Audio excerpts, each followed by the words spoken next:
Hello दोस्तों, स्वागत है आपका हमारे यूट्यूब चैनल मैक टेक्नोलॉजी में। मैं आपका भाई गौरव लेकर आया हूँ आज आपका नया टॉपिक स्ट्रेन और स्ट्रेस।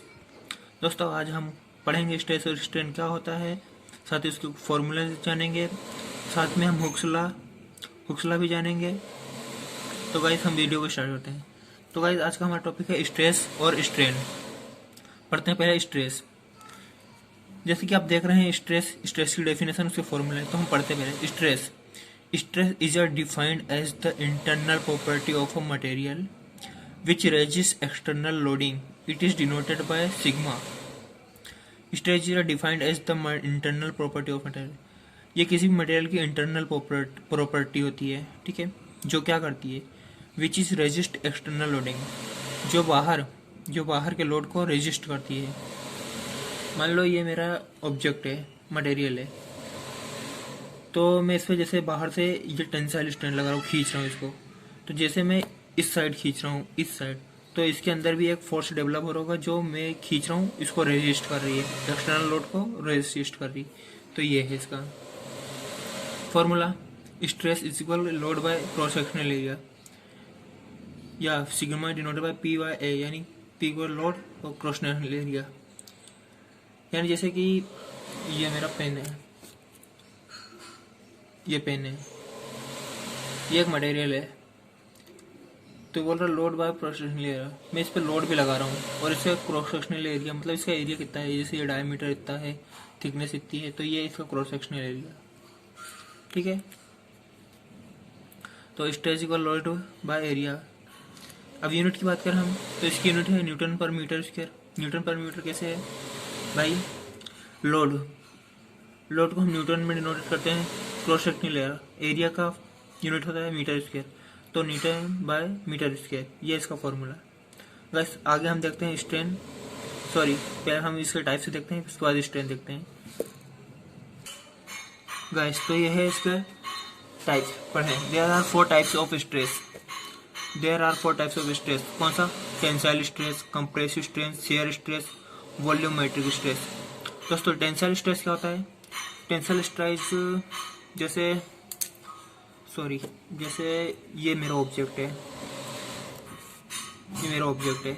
मैंने इसको इधर से पकड़ा और मैं खींच रहा हूँ अपोजिट डायरेक्शन में, तो इसके ऊपर जो फोर्स लग रहा है ये टेंसाइल फोर्स है, और टेंसाइल स्ट्रेस भी कह सकते हैं, क्योंकि फोर्स खींचूंगा स्ट्रेस डेवलप होगा, तो टेंसाइल स्ट्रेस होगा, ठीक है।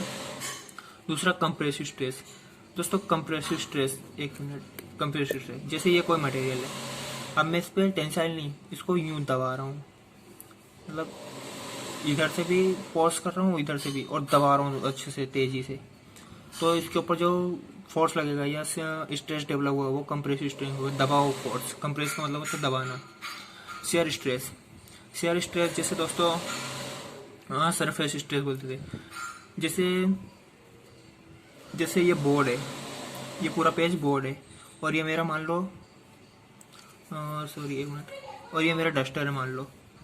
अब इसकी ये जो सरफेस है, ये सरफेस, इसको मैंने ये बोर्ड पर रखा और यूं दबा के ये घसीट रहा हूँ, तो बोर्ड के उपला सरफेस और इसका ये सरफेस पे जो स्ट्रेस होगा वो शियर स्ट्रेस होगा। दोस्तों ये समझ में आया होगा। वॉल्यूमेट्रिक स्ट्रेस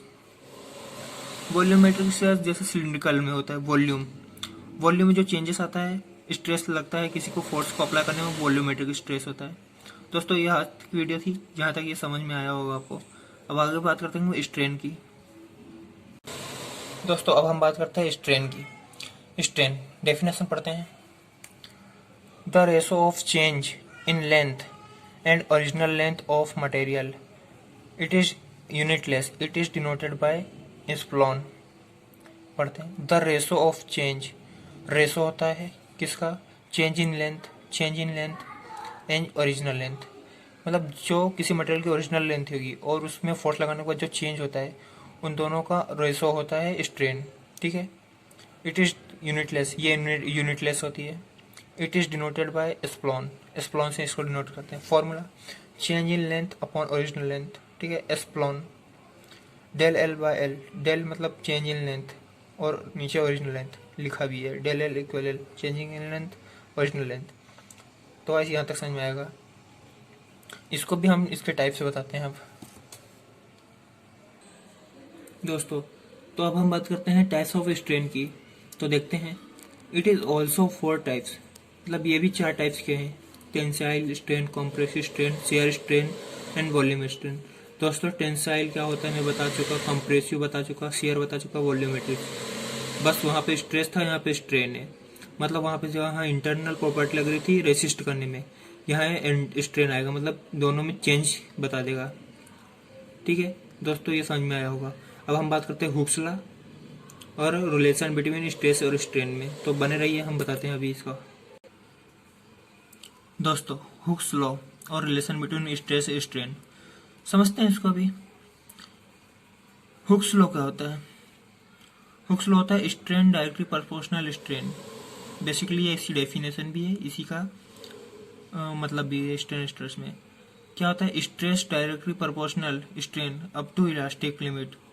मतलब स्ट्रेस होता है डायरेक्टली, मतलब स्ट्रेस में चेंजेस आया तो स्ट्रेन में भी आएगा, स्ट्रेन में भी आएगा तो स्ट्रेस में भी आएगा, पर कब तक? Up to elastic limit. Stress, इसको ऐसे पढ़ेंगे, stress directly proportional strain up to elastic limit. जब तक उसकी इलास्टिक लिमिट रहेगी तब तक वो एक दूसरे के डायरेक्टली प्रोपोर्शनल रहेगा, परंतु जैसे ही इलास्टिसिटी खत्म हुई स्ट्रेस अलग हो जाएगा, स्ट्रेन अलग हो जाएगा, यानी इन्वर्सली प्रोपोर्शनल हो जाएंगे। ठीक है। अब हमें सबको पता है, हम सॉल्व कर रहे थे 10वीं बारी में भी देखा था। स्ट्रेस का सिग्मा ले लिया, डायरेक्टली प्रोपोर्शनल का सिंबल हटेगा तो ई लगेगा। ई है यंग्स मॉड्यूलस लॉ, स्ट्रेन का ई। अब इसको हम बेसिकली सॉल्व कर लेंगे तो ई आ जाएगा, E equal sigma by epsilon, जिसकी यूनिट मीटर पर मीटर स्क्वायर। सो गाइस, आज का वीडियो ये आपको समझ में आएगा, आई होप। दोस्तों, अगर आप हमारे चैनल पर नए हो तो हमारे चैनल को सब्सक्राइब कीजिए, अब दोस्तों में शेयर भी कर दीजिए। एंड तब तक के लिए बाय बाय, टेक केयर।